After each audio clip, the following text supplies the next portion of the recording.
To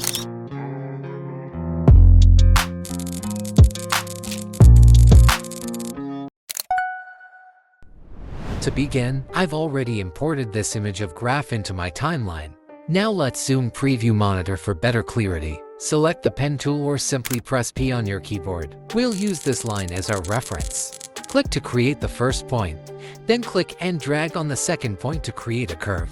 However, since we only need a curved line, and check the full color and make sure the stroke option is checked. I'll set the stroke size to 0.5 and change the color to magenta. For each curve along the line, just click and drag. If needed, you can also adjust the position of the points and play with handles to control curves using the pen tool. I'll be repeating these steps several times, so I'm going to speed up the video.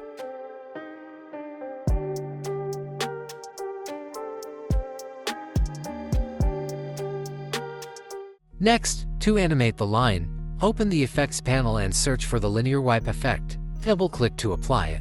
Then head over to the Effect Controls panel and set the wipe angle to 270 degrees to have the animation start from the left. Click on the stopwatch icon next to Transition Completion and move this keyframe to the end. Returning to the initial position, set the transition completion value to 100%. Now go back to the Effects panel, search for the VR Glow effect, and apply it. In the Effect Controls panel, under the VR Glow section, you can experiment with different parameter values to achieve your desired glow effect. It's looking great, but we can enhance it further with an electric sound effect for an extra touch. And also for smooth animation, let's set ease out for first keyframe, and ease in for the second one, and this is what you will end up with.